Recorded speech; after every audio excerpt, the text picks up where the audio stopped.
Komando militer Ukraina telah mengubah Kurakovo di Republik Rakyat Donetsk menjadi benteng pertahanan selama 10 tahun terakhir, kata Kementerian Pertahanan Rusia dikutip dari media Rusia TASS pada Selasa 7 Januari 2025.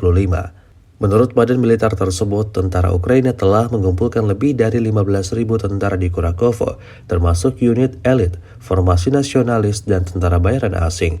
Setelah membebaskan Kurakovo, pasukan Rusia keluar dari jembatan. Unit-unit Rusia memiliki lebih banyak ruang untuk bermanuver setelah pengambilalihan Kurakovo, yang membantu meningkatkan laju pembebasan Republik Rakyat Donetsk, kata Kementerian Pertahanan Rusia. Kontrol atas Kurakovo menghalangi pasokan ke pasukan Ukraina menetapkan kendali atas kota Kurakovo di Republik Rakyat Donetsk telah secara substansial menghambat dukungan layanan tempur kepada angkatan bersenjata Ukraina.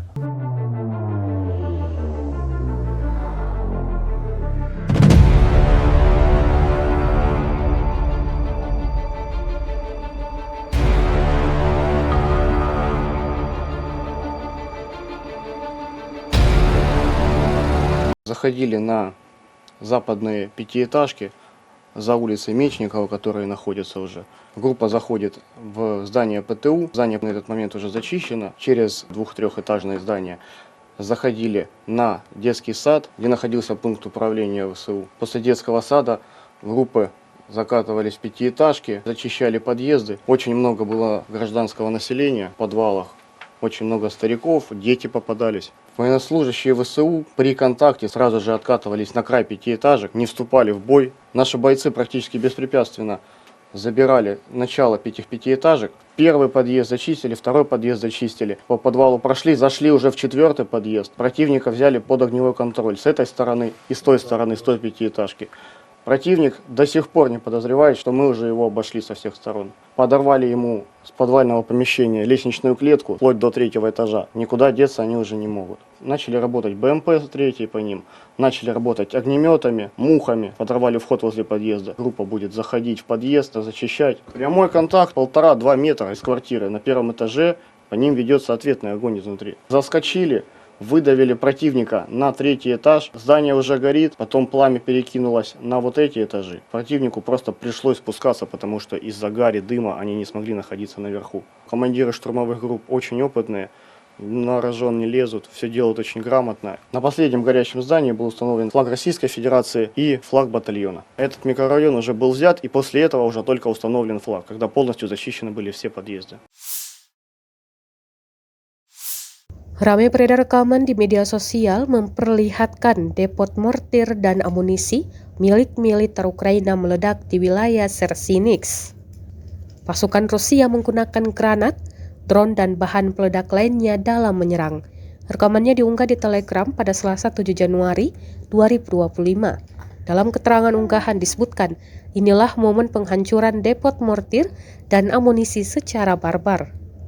Operator UAV dari Batalion Pengintai Terpisah ke-80 Sparta dari pasukan gabungan pengawal ke-51 Rusia menggunakan amunisi tersebut untuk mengenai mortir 82 mm dan depot amunisi lapangan Ukraina di wilayah Chernihiv. Belum diketahui total kerugian maupun korban jiwa yang berjatuhan dalam serangan ini.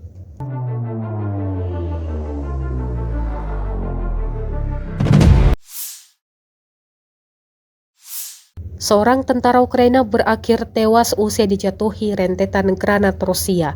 Padahal sebelumnya tentara ini mencoba bersembunyi, namun upayanya gagal usai diciduk drone Rusia. Rekamannya beredar di Telegram pada Selasa 7 Januari 2025. Dalam keterangan unggahan disebutkan, tentara Ukraina tidak akan bersembunyi dari operator UAV Brigade ke-110 Rusia. Menurut Rusia, kerja akurat dan efektif dari operator UAV Brigade ke-110-nya yang beroperasi di arah Kurakovo tidak memberikan peluang untuk bertahan hidup bagi personel Ukraina di bagian barat wilayah tersebut.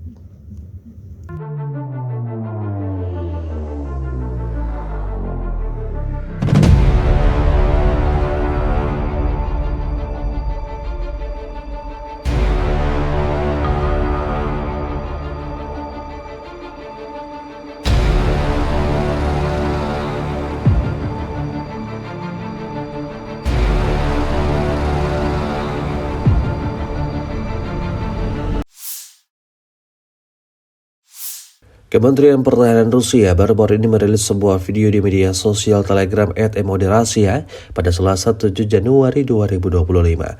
Dalam rekaman tersebut menunjukkan kerja tempur awak drone pasukan Moskow. Likuidasi peralatan militer dan personel angkatan bersenjata Ukraina berjalan lancar sesuai dengan apa yang direncanakan militer Rusia. Dengan menjatuhkan amunisi dari kendaraan udara tak berawak serta menggunakan drone serang FPV. Petugas pengintai dari kelompok pusat menghancurkan orang-orang yang berjuang demi Ukraina serta peralatan militer angkatan bersenjata Ukraina di wilayah Krasnomayersky. Ledakan demi ledakan terjadi di semua titik target angkatan bersenjata Ukraina. Hingga video ini beredar, beragam respon diberikan warganet.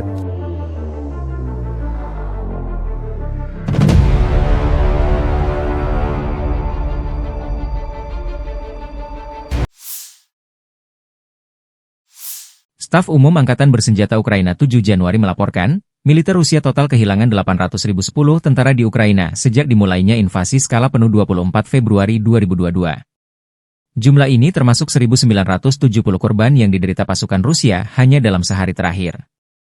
Rusia juga kehilangan 10 tank, 45 sistem artileri, 83 pesawat tanpa awak, dan 258 kendaraan tempur pengangkut personel dalam 24 jam terakhir.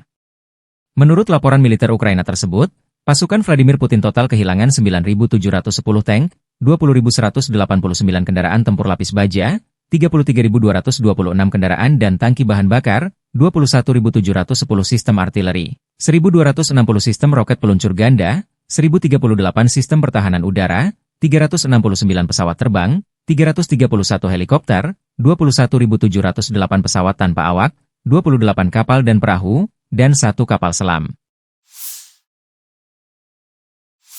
Unit-unit grup pasukan NEP Rusia menyerang personel dan perangkat keras 1 Brigade Infanteri Angkatan Bersenjata Ukraina di dekat Piatihatki, wilayah Zaporozhye. Kerugian Ukraina mencapai 80 tentara, 6 kendaraan bermotor, dan 1 howitzer D30-122 mm.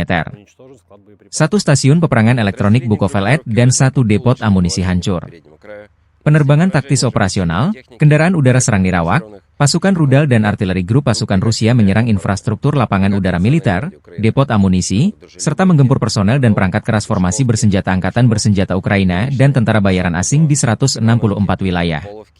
Unit pertahanan udara menembak jatuh 6 proyektil HIMARS MLRS buatan Amerika Serikat dan 50 kendaraan udara nirawak sayap tetap.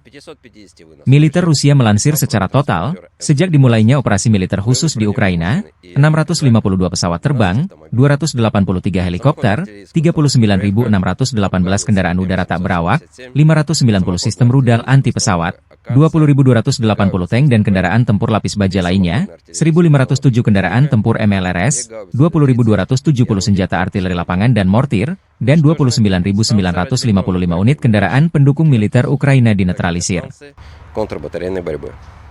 Активными действиями подразделений южной группировки войск освобожден населенный пункт Курахово. Нанесено поражение формированием 2 механизированных, 2 мотопехотных и горно-штурмовой бригад в районах Пескуновки, Алексеево-Дружковки, Меньковки, Часова Яра, Веролюбовки и Янтарного. Отражены 3 контратаки штурмовых групп противника. Потери ВСУ составили до 265 военнослужащих, танк «Леопард», 2 бронетранспортера М113, боевая бронированная машина «Казак», пикап, 155 мм самоходная артиллерийская установка «Краб» и гаубица М777, 152 мм орудие Д-20 и 3 гаубицы МСТБ, 122 мм самоходная артиллерийская установка «Гвоздика» и 3 гаубицы Д-30. Оперативно-тактическая авиация, ударными беспилотными летательными аппаратами, ракетными войсками и артиллерией группировок войск Вооруженных сил Российской Федерации нанесено поражение инфраструктуре военных аэродромов, складам вооружения, местам хранения, подготовки и запуска БПЛА, а также скоплениям живой силы и техники вооруженных формирований ВСУ и иностранных наемников в 153 районах. Средствами противовоздушной обороны сбиты управляемая авиационная бомба «Хаммер», 12 реактивных снарядов «Химарс» и 115 беспилотных летательных аппаратов самолетного типа. В результате решительных действий подразделений группировки войск «Центр» освобожден населенный пункт Дачинское.